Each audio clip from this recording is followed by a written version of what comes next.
창세기 32장 13절에서 21절까지의 말씀을 제가 대표로 봉독하겠습니다.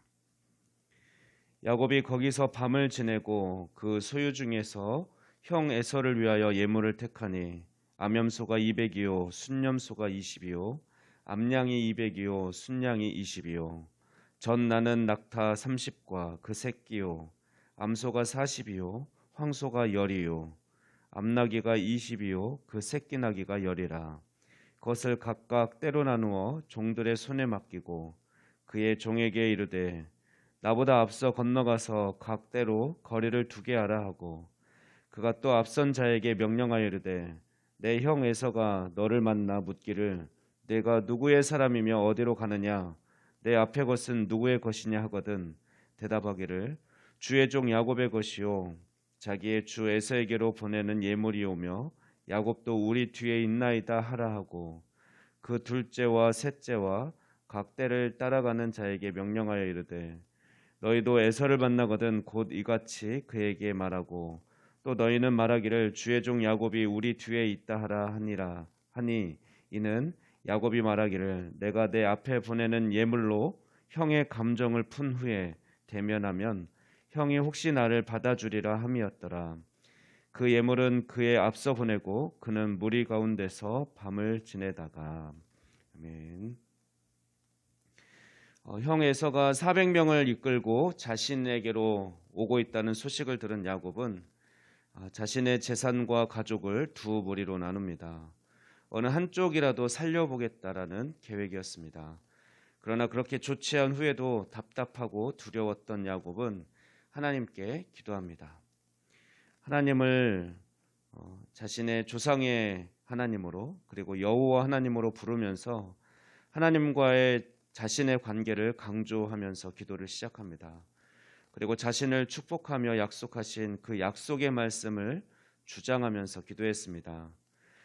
그리고 또한 솔직하게 자신의 심정, 자신의 두려운 마음을 쏟아놓으며 그는 기도했습니다. 그런데 오늘 본문을 보면 기도를 마친 후에도 야곱은 여전히 자신의 지혜를 앞세우는 것을 보게 됩니다. 오늘 본문의 내용은 간단합니다. 밤새 기도한 야곱이 날이 새자 형 에서에게 선물할 가축을 무리로 두 무리로 선별해서 종들에게 맡겨서 자신보다 앞서가게 한 내용입니다. 그리고 다시 어두워지면서 오늘 본문은 마무리됩니다. 그러나 이 짧은 내용에도 우리의 모습과 하나님 아버지의 마음을 볼 수 있습니다. 본문 13절에서 16절 말씀 보면 야곱은 그날 밤에 기도하면서 두려움 가운데 하룻밤을 지냅니다. 그리고 그 다음 날 자기의 재산 중 많은 부분을 떼어서 형 에서에게로 선물로 보냅니다. 야곱은 암염소 200마리, 순염소 20마리, 암양 200마리, 순양 220마리 등 자신이 가지고 있는 각 종류대로 물질을 떼어서 구분하고 형 에서에게 호의를 베풀어서 형의 강팍한 마음을 녹여보려고 하는 것입니다. 그리고 종들에게는 그것을 맡겨서 자기보다 앞서가게 하고 16절 말씀 보면 또 종들이 형 에서를 만났을 때 뭐라고 대답할지 그 대답할 말까지 가르쳐 줍니다. 선물을 한 번으로는 쉽게 형의 마음이 풀리지 않을 것 같으니 선물 공세를 하겠다는 것입니다. 선물로 계속해서 형의 강팍한 마음을 두드리면 부드러워질 것이라고 생각한 것이죠. 바로 전날 밤 하나님의 약속을 주장하면서 하나님께 기도했는데 날이 새자마자 야곱은 또다시 인간적인 방법으로 위기를 모면하려고 애쓰고 있는 모습을 볼 때 우리는 참으로 실망스럽습니다. 그러나 이 연약하고 믿음 없는 모습이 바로 우리의 모습이기도 합니다. 그런데 더 실망스러운 것이 18절 말씀 보면 야곱은 형 에서의 질문에 대답할 말을 종들에게 알려줄 때 그 형 에서를 주로 표현하고 있고 자신은 그 주의 종 야곱, 즉 형 에서의 종으로 자신을 표현하면서 대답할 것을 가르쳐 줍니다. 형 에서를 주인으로 높이고 있는데 물론 동생이 형님을 깍듯이 섬길 수 있는 표현입니다. 그러나 야곱이 하나님의 약속을 기억하고 또 하나님을 형보다 더 신뢰한다면 할 수 없는 표현인 것입니다. 창세기 25장 23절 말씀 보면 하나님은 야곱이 태어나기 전에 이삭과 리브가에게 이 족속이 저 족속보다 강하겠고 큰 자가 어린 자를 섬기리라고 말씀하시면서 동생 야곱이 큰 자의 주인이 될 것을 말씀해 주셨습니다. 그리고 창세기 27장 29절 말씀 보면 아버지 이삭도 야곱을 축복하시면서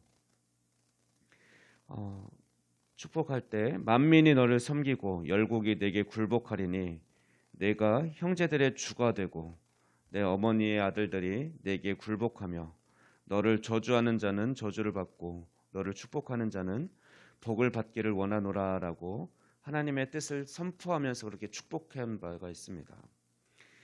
야곱이 형제들의 주가 될 것이라고 했는데 야곱은 위기를 모면하기 위해서 자신을 오히려 낮추고 형 에서를 주로 높이고 있습니다.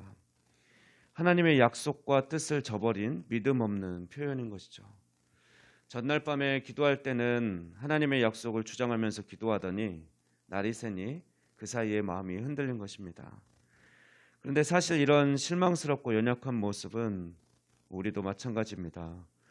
우리가 예배 때 은혜 받으면 하나님께 다짐하기를 결단하는 기도를 올립니다. 주님, 이제 다시는 죄를 짓지 않고 하나님 말씀대로만 살겠습니다. 내 자신을 의지하지 않고 하나님만을 의지하며 살겠습니다 라고 고백합니다. 그러나 다시 집에 돌아오고 일상이 시작되면 언제 그렇게 고백했었냐는 듯이 이전의 모습으로 돌아오는 것이 우리의 연약함입니다. 야곱도 그렇습니다. 이것이 우리의 인간의 연약함입니다. 그러나 하나님은 우리의 이런 연약함을 알면서도 우리가 하나님 앞에 눈물 흘리며 다시 결단하고 또 주님 앞에 무릎 꿇는 것을 좋아합니다. 마치 우리 부모들이 어린 자녀들이 입으로 잘못을 고백하거나 또는 어버이날이나 생일 때에 편지를 써서 이제는 동생과 싸우지 않고 엄마 아빠 말씀 잘 듣겠습니다 라고 다짐하는 편지를 읽을 때 사실 그 다짐이 몇 시간도 가지 못할 것을 알지만 그 마음이 대견스럽고 고마워서 받아주고 또 그 약속을 믿어주는 것과 같습니다. 신실하신 하나님은 베델에서 야곱에게 하신 약속을 잊지 않으셨습니다. 그래서 그가 외삼촌 집에서 힘들게 살아도 늘 야곱의 편이 되어주셨고 그를 부자로 만들어 주셨습니다. 그래서 야곱이 가나안 땅으로 다시 돌아갈 수 있게 해주셨습니다. 그리고 자신을 죽이려고 뒤쫓아오는 외삼촌 라반의 마음을 바꿔주셔서 무사히 그리고 평안히 귀향길에 오르게 해주셨습니다. 그리고 외삼촌의 마음을 바꿔주신 것처럼 하나님은 이제 형 에서의 마음을 돌이켜 주실 것입니다. 하나님은 결코 형 에서가 야곱을 해치도록 그냥 내버려 두지 않으실 것입니다.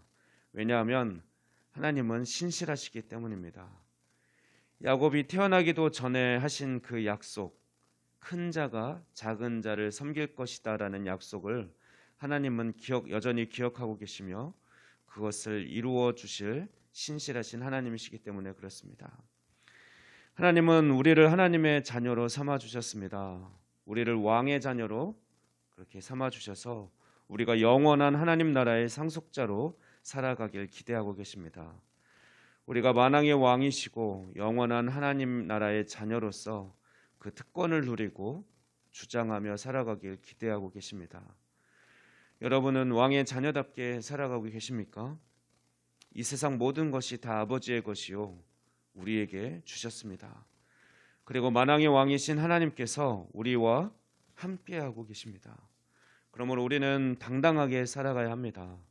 비록 지금은 우리가 이 세상에서 마치 나그네처럼 초라한 모습일지라도 우리의 정체성은 흔들림이 없어야 합니다. 우리는 하나님의 자녀로서 당당하게 어깨를 쫙 펴고 살아가는 그런 저와 여러분이 되기를 소망합니다. 기도하겠습니다. 우리에게 놀라운 구원의 은혜와 큰 사랑을 베풀어 주신 하나님 감사합니다.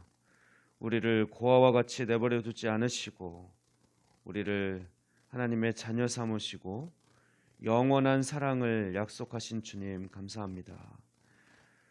그리고 오늘도 그 사랑으로 우리를 붙드시고 위로해 주시는 주님 감사합니다. 우리가 신랑 되신 예수님을 뵙기까지 날마다 성장하며 하나님을 기쁘시게 하는 삶을 살아갈 수 있도록 성령님 우리의 연약함을 도우시고 인도하여 주시옵소서. 이 모든 말씀 우리 주 예수 그리스도의 이름으로 기도하옵나이다. 아멘.